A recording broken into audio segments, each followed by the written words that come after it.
Reedy. Tonight we're going to be discussing The Prophet by Kahlil Gibran. And in preparation for this, what I want to talk about is I've selected a handful of his poems or his prose to share with you tonight. And the reason that I've chosen these is because I think they're particularly applicable to the work that we do at Evoke, the work that we do in our relationships, the work that we do with your individual clients, your children in our program. So I'm going to get right into that and share those with you. I think this is a book that written almost 100 years ago. In a few years, it'll be 100 years. It's a book that I think speaks to a lot of the things that we know now through science about attachment, about healthy connection with a child, healthy connection with each other. And so it's always nice to see something that comes through some other medium that speaks the truth and that offers us something, and then our science catches up with it later. J.D. Gill said, "Metaphor is the device that evokes. It allows us to talk about feelings and experiences beyond the capacity of simple expression." So tonight, I'm going to read, like I said, a handful of these poems, and I'm going to share with you my thoughts and just kind of pull out from them where I think they speak to the work that we do at Evoke with parents and with the children that we serve in our wilderness program. Having said that, I just want to highlight that there's a lot more to this, that if anybody wants to share any of their own thoughts and insights, I'll be happy to read those comments as we go along. The first one, and I took these virtually in order, the first one is about marriage. And again, I think about it not just in terms of marriage, but in terms of any intimate relationship. Then Almitra spoke again and said, "And what of marriage, master?" And he answered, saying, "You were born together, and together you shall be forevermore. You shall be together when the white wings of death scatter your days.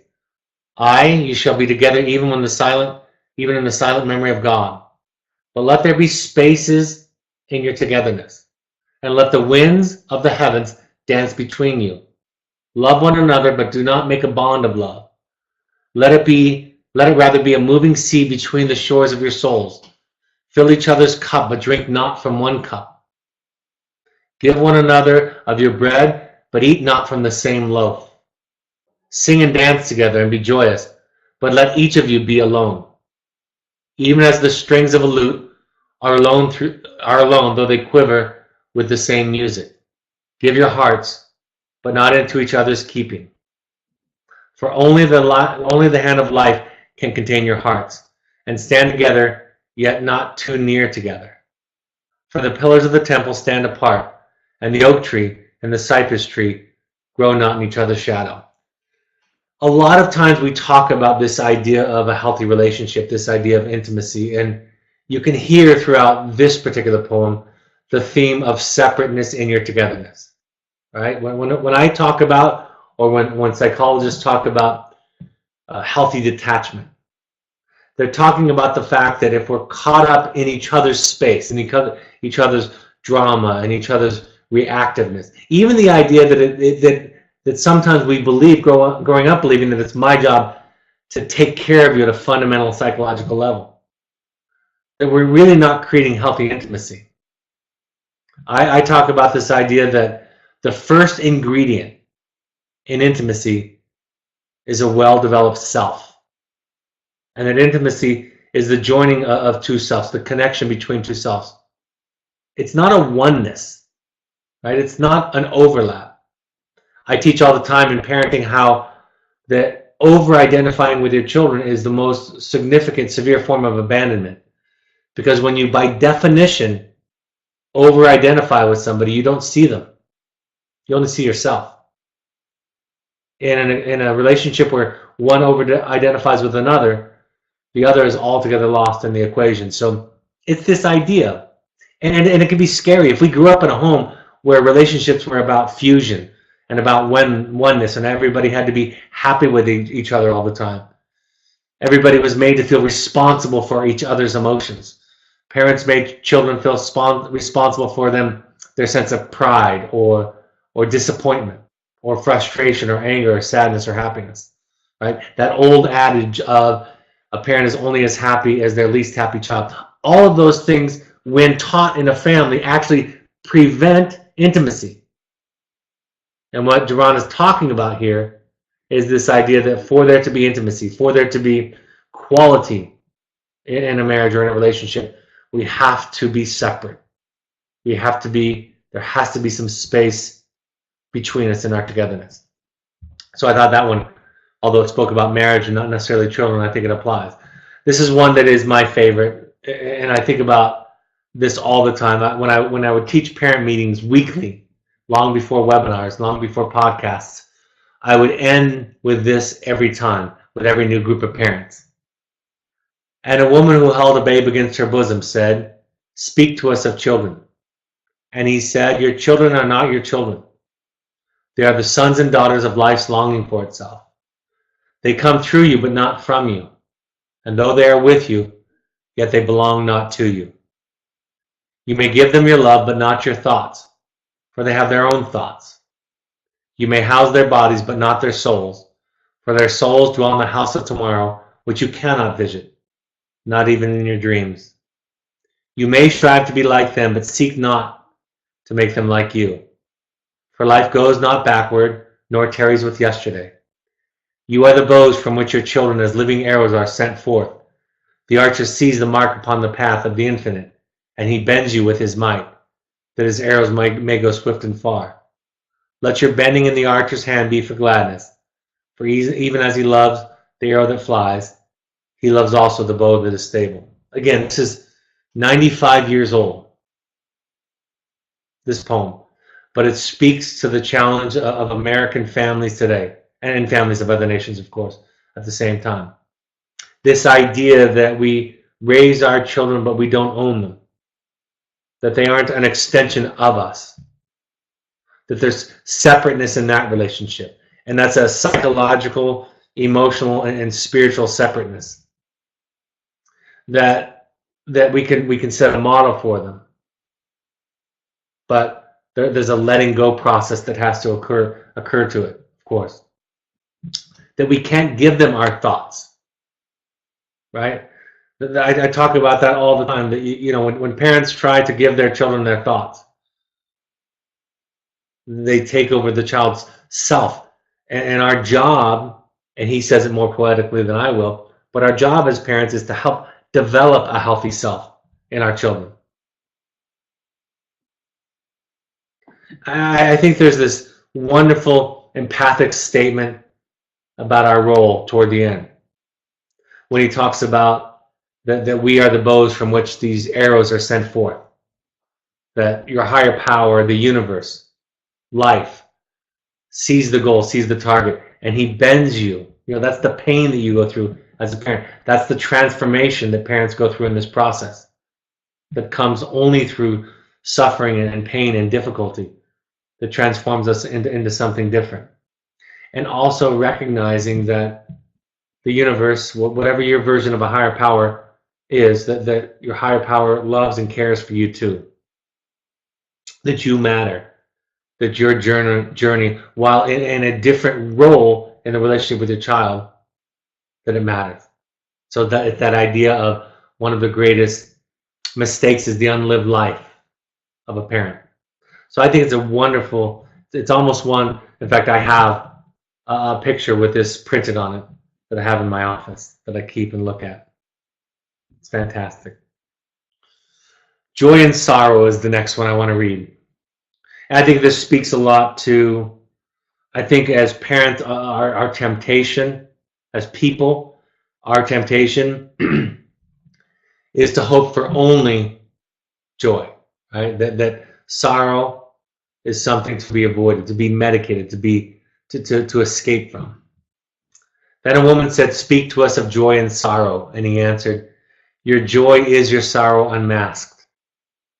And the selfsame well from which your laughter rises was oftentimes filled with your tears. And how else can it be? The deeper that sorrow carves into your being, the more joy you can contain. Is not the cup that holds your wine the very cup that was burned in the potter's oven? And is not the lute that soothes your spirit the very wood that was hollowed with knives? When you are joyous, look deep into your heart, and you shall find it is only that which has given you sorrow that has given you joy. When you are sorrowful, look again into your heart, and you shall see that in truth you are weeping for that which has been your delight. Some of us say, joy is greater than sorrow, and others say, nay, sorrow is the greater. But I say unto you, they are inseparable. Together they come, and when one sits alone with you at your board, remember that the other is asleep upon your bed. Verily, you are suspended like scales between your sorrow and joy. Only when you are empty are you at a standstill and balanced. When the treasure keeper lifts you to weigh his gold and silver, needs must your joy and your sorrow rise or fall. So there's an idea in here about depression that I want to share. We think about depression as sadness, simple sadness, but maybe to an extreme. And there's a couple ideas around depression and treatment that I think can be helpful that this poem can help us to see. And that is that, first of all, sometimes the way out of depression is to embrace your grief, your sadness, and your pain. That it is the repression or the depression of unwanted feelings that takes away all of our energy, all of our life.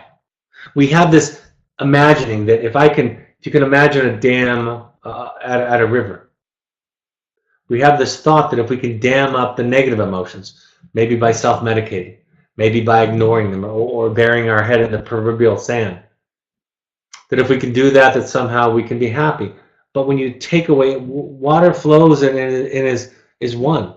And when you take away the sadness, you also take away the joy. And so they come together. I think as a parent, that can be particularly helpful because it is at times our impulse to try to take away our child's sorrow and sadness. But if we can learn to value wholeness rather than happiness, we can allow it to be. And that's what Carl Jung, the great psychologist, meant when he said, I would rather be whole than good. I would rather be whole than happy. And when Viktor Frankl said in his book, Man's Search for Meaning, that if we simply merely pursue happiness, that's the very sure way that we'll not achieve it. That it's about embracing everything. So it becomes our job as parents, when our children are sad, is just to sit with them, to honor it, to value it, to not talk them out of it. The problem is for most parents is that we see at times the irrational nature, the irrational thinking that goes into other people's pain and sorrow. We can imagine a way out of it through some kind of a change of thinking. It's the same problem. Look on the bright side. Speeches are just, in essence, a message that you shouldn't be feeling what you're feeling.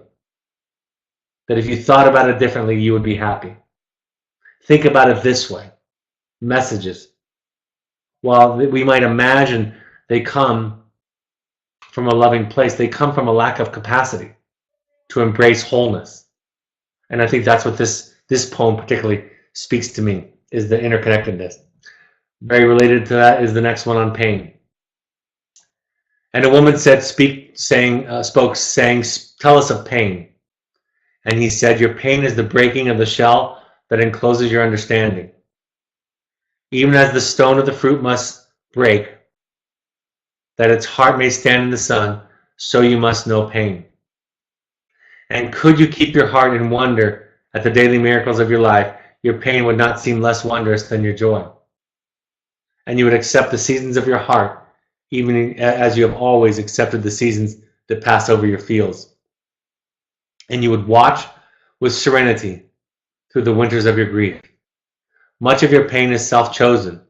It is the bitter potion by which the physician within you heals your sick self. Therefore, trust the physician and drink his remedy in silence and tranquility. For his hand, though heavy and hard, is guided by the tender hand of the unseen, and the cup he brings, though it burns on your lips, has been fashioned of the clay which the potter has moistened with his own sacred tears. This is very similar to the previous poem. It's about learning to embrace pain. You know, I talk about this idea that people think that pain is the problem. We don't believe that as therapists. We don't believe that pain is the problem. We believe that people most often, people's attempt to deal with pain becomes the problem. But there is, in our culture, this idea, this overarching message that pain is something to be avoided, right? There's medication for just about every discomfort.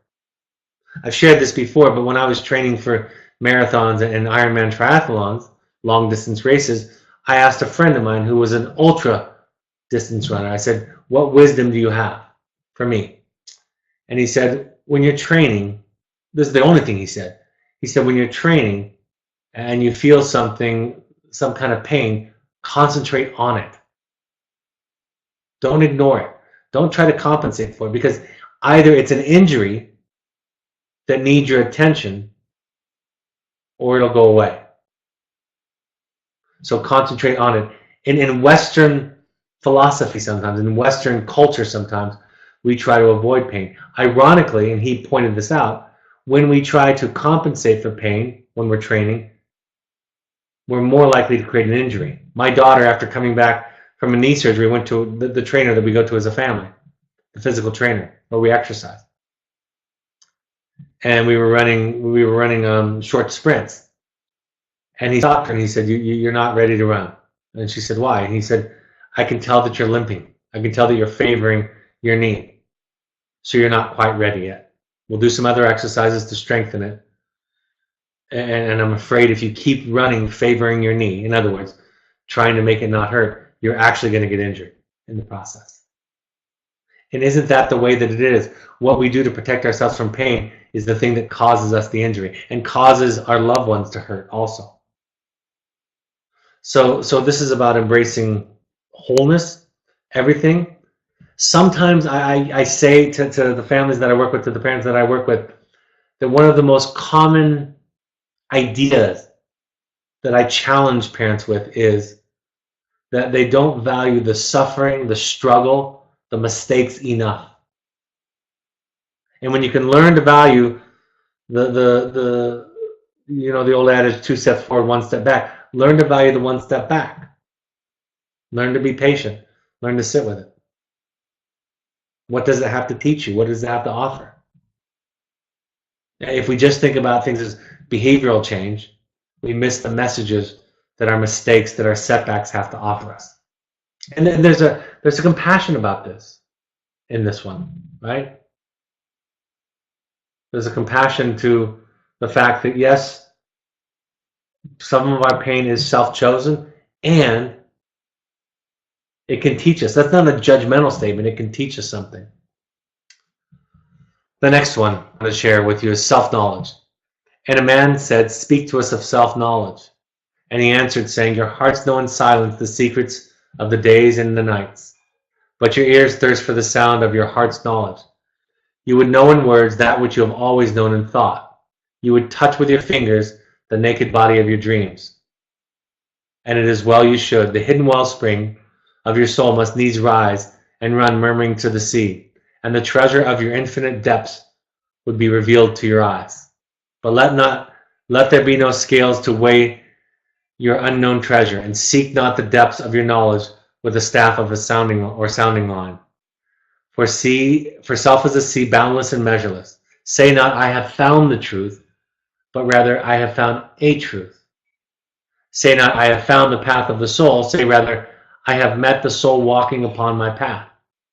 For the soul walks upon all paths. The soul walks not upon a line, neither does it grow like a reed. The soul unfolds itself like the lotus of countless petals. This is this idea that we're always on a journey, right? That we don't ever arrive. And that we don't need to present ourselves to our children as if we have arrived and figured it out. It's what I talk about when I talk about the families, when I say, your childhood wasn't the truth, it was a truth. And if we are to continue to grow, we will learn to shed the old skin. We will learn to keep dying, in the words of Joseph Campbell, and rebirthing a new self, a new version of ourselves. It's like the father who said during one of our intensives that at one point, a closely held belief of his that he had for many years, maybe his whole life, had been not only questioned, but had been dismissed. Like the adages I've shared already, things like don't go to bed angry, or you're only as happy as your least happy child. There's so many things like that that we just take in, or that were given to us repetitively as children. And when one of those is found not to be true, then it opens up the possibility that there might be a whole bunch of new truths for us to learn. I metaphorically say that I think my grandparents, my literal grandparents, knew everything there was to know by the age of 30. At least that's the way they presented themselves. And then they were just dispensers of the way that it was. Not much listening or learning from anybody else. And that's not an easy thing to be around, right? It's not easy to be around somebody who's discovered the truth. So it's an unfolding, it's a growth process. It's a newness process. And it's a frightening process. Because to let old things, let old ideas die in us is scary, because they're what has given us a sense of safety and security. They're what has helped us make sense. But for those of you who have been in this process a little bit longer, you'll recognize this process that he's describing here. And there's something about this too, that it comes from within you, right? My job as a therapist is not to tell you my truth. My job is to guide you to discover your truth, to learn to listen to yourself. And what do your feelings, your experiences, your thoughts have to offer? This might be my favorite one. If this could just be the way that we live, life would be so much more, I think, beautiful and simple. This one is called Good and Evil. At the city gate and by your fireside, I have seen you prostrate yourself and worship your own. Oh, this is actually one on freedom. I apologize. Good and Evil will be next. This one is on freedom. At the city gate and by your fireside, I have seen you prostrate yourself and worship your own freedom. Even as slaves humble themselves before a tyrant and praise him though he slays them, I, in the grove of the temple and in the shadow of the citadel, I have seen the forest, the freest among you, wear their freedom as a yoke and a handcuff. And my heart bled within me. For you can only be free when even the desire of seeking freedom becomes a harness to you. And when you cease to speak of freedom as the goal and as a fulfillment. You shall be free indeed when your days are not without care, nor your nights without a want or grief, but rather when these things girdle your life, and yet you rise above them, naked and unbound. And how shall you rise above your days and nights unless you break the chains which you have drawn, which you at the dawn of your understanding have fastened around the noon hour? In truth, that which you call freedom is the strongest of these chains, though its links glitter in the sun and dazzle your eyes. And what is it but fragments of your own self you would discard that you would become free? If it is an unjust law you would abolish, that law was written with your own hand upon your own forehead. You cannot erase it by burning your law books, nor by washing the foreheads of your judges, though you pour the sea upon them. And it is the despot that would if it is the despot that you would dethrone, see first that his throne erected within you is destroyed. For how can a tyrant rule the free and the proud, but for a tyranny in their own freedom and a shame in their own pride? And if it is a care you would cast off, that care has been chosen by you rather than imposed upon you. And if it is a fear that you would dispel, the seed of that fear is in your heart and not in the hand of the feared. Verily, all these things move within you, being in constant half embrace, the desired and the dreaded, the repugnant and the cherished, the pursued and that which you would escape. These things move within you as the lights and shadows in pairs that cling. And when the shadow fades and is no more, the light that lingers becomes a shadow to another light, and thus your freedom, when it loses its fetters, becomes itself the fetter of a greater freedom. So that was a long one. But I think I used to give this to the students, the clients often, because young people are often seeking more freedom. And what I was trying to help them to see by reading this is that when you let go of expectations, right? Expectations for your children, for example, expectations about the way things should be, but rather just embrace what is. This is about faith and radical acceptance. This is about letting go. This is about surrendering. Then you become free. But when we hold rigidly onto the things that should be, when parents say, I've gotten off track, when the client says, I need this to be happy, right? When they attach themselves to those ideas, those concepts, they lose all their freedom. And there's also a lot in this about the fact that it's in you, that the enemy is in us. It's not out there. It's not in somebody else to fight. And then when we do battle with the devil's running around inside of us, we cease to be at war with others in this process. We develop compassion, patience, and love. All right, finally the last one, my very favorite of the book. This one is called Good and Evil. And for me, this is the difference between a psychologist and oftentimes what I see the average person in our society talking like when they're describing people. Of the good in you, I can speak, but not of the evil. For what is evil but good tortured by its own hunger and thirst? Verily, when good is hungry, it seeks food even in dark caves, and when it thirsts, it drinks even of dead waters. You are good when you are one with yourself, yet when you are not one with yourself, you are not evil. For a divided house is not a den of thieves, it is only a divided house. And a ship without rudder may wander aimlessly among perilous isles, yet sink not to the bottom. You are good when you strive to give of yourself, yet you are not evil when you seek to get gain for yourself. For when you strive for gain, you are but a root that clings to the earth and sucks at her breast. Surely the fruit cannot say to the root, be like me, ripe and full and ever giving of your abundance. For to the fruit giving is a need, as receiving is a need to the root. You are good when you are fully awake in your speech, yet you are not evil when you sleep while your tongue staggers without purpose. And even stumbling speech may strengthen a weak tongue.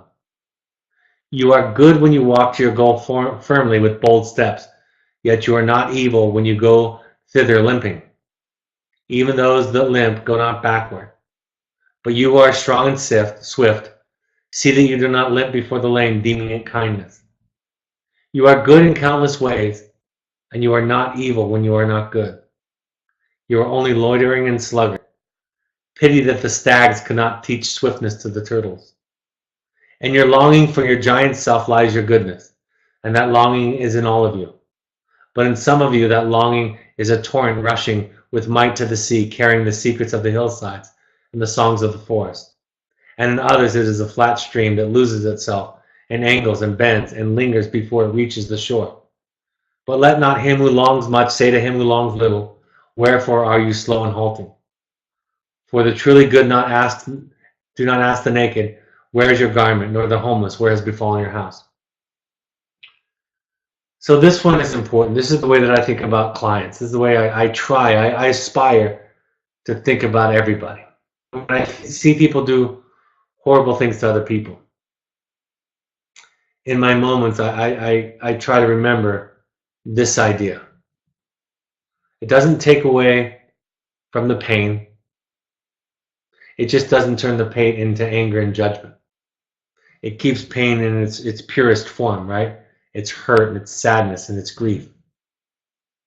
So when I think about the things that go on in our society, I don't think about, therapists don't think about good and evil, right? Bad and right and wrong. We think about pain. We think about woundedness. Like this last paragraph says, why would I get mad at you, judge you for your woundedness if you did something horrible to somebody else? Why would my reaction of anger and judgment be helpful at all?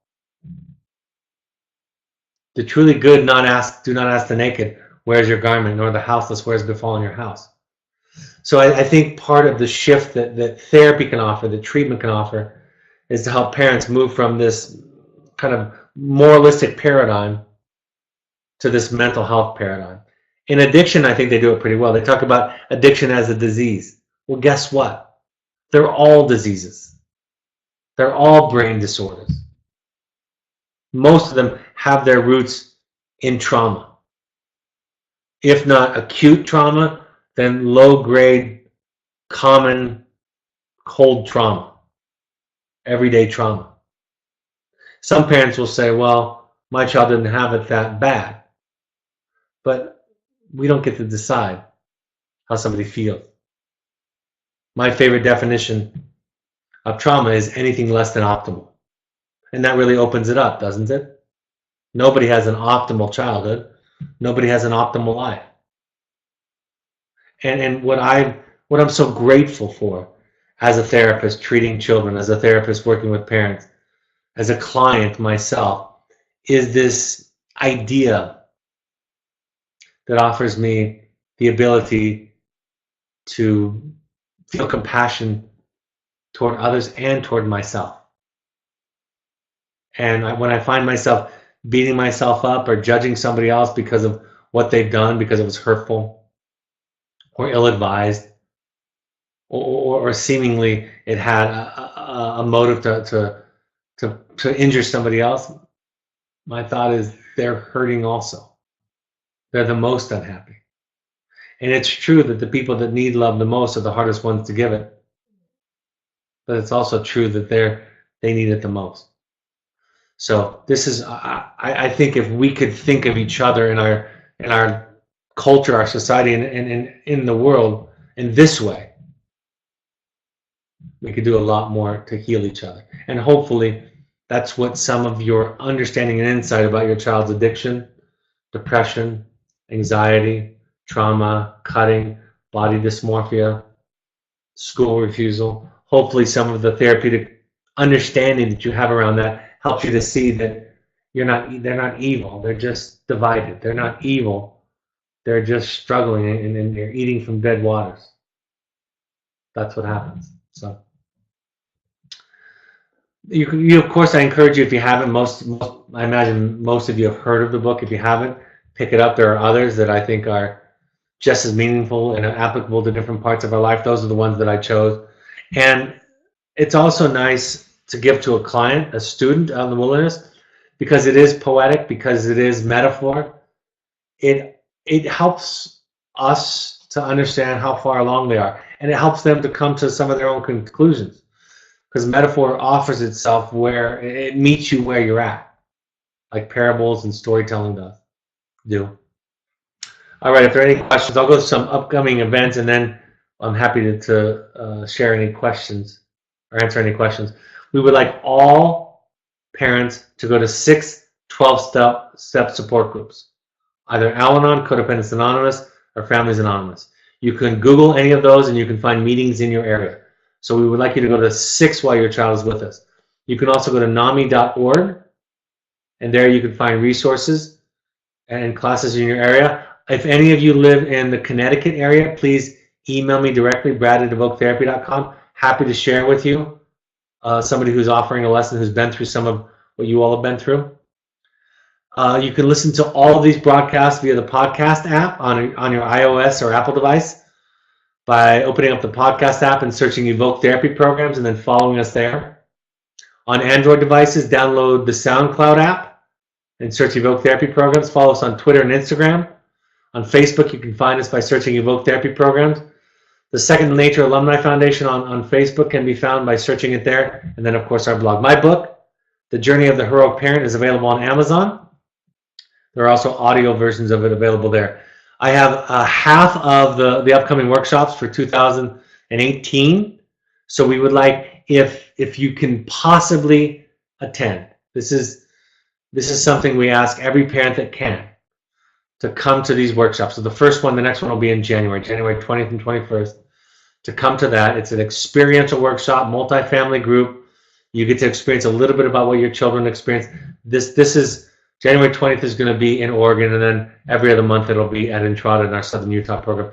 You can combine that with a visit to see your child if it's the right timing, if it works out. Contact Gail at Evoke Therapy for more information. We have the Finding You schedule up until May, up through April. The next one is January 11th through 14th. It's almost full, folks. This is a 4-day therapeutic retreat. Retreat that helps you look at your own family of origin, your own issues, how they relate to your current day struggles with your child or with other relationships, codependency, anxiety, depression, trauma. Is there. We do mindfulness and psychodrama activities.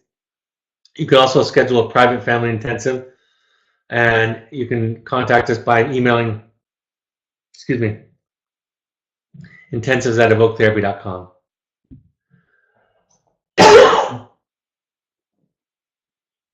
I will be in New York this week, so for those of you in the New York area, please RSVP. It'll be 7 to 9 p.m. at the CUNY school, the graduate school there on 5th Avenue, right across from the Empire State Building. And then I'll be in the Bay Area, special presentation in the Bay Area, combined with another parent group on Wednesday, January 10th, 6:30 to 8.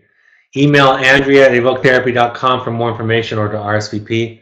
Our pursuit trips are for families or young adults, sober fun, light therapy, adventure trips all over the world, any kind of adventure activity. All right, I'm happy to take any questions. Do you have any advice on how we can start to experience some of the joy since we seem to understand the pain part?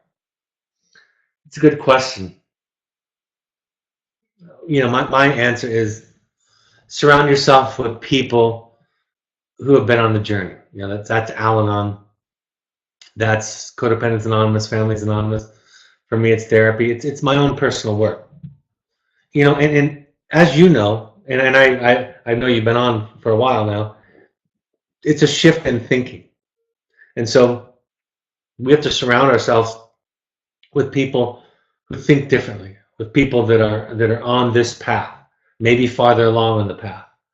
So I know you listen to the webinars or watch the webinars and listen to the podcast. Make sure you're doing it and surrounding yourself with people. Have a sponsor in Al-Anon.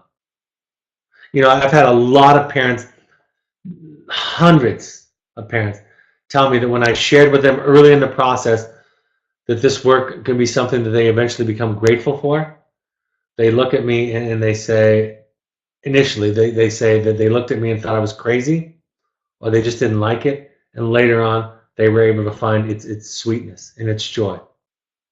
So sometimes it's a mindfulness practice too. Meditation can do that. Our intensives that we run, our therapeutic retreats and intensives, those are some where someone reported that they've learned to embrace it more. So therapy, 12-step meetings, education, surrounding yourself with people, getting a sponsor, mindfulness and meditation, the deeper therapeutic retreats and intensives, those kinds of things. You've got to surround yourself with people who are on the same journey, and some of whom are farther along than you are. I think it's essential. All right, folks, I hope this was a helpful point of contact, and I hope it brought you something. Go ahead and pick up the book if you haven't picked it up through Amazon, the book, The Prophet. And the next topic is to be determined. I'll be doing that next Monday, a week from tonight, Monday, December 11th. Thank you for joining us, and on behalf of your child, thank you for the work and effort you're putting into to transform yourself. Have a great week. Take care. Bye-bye.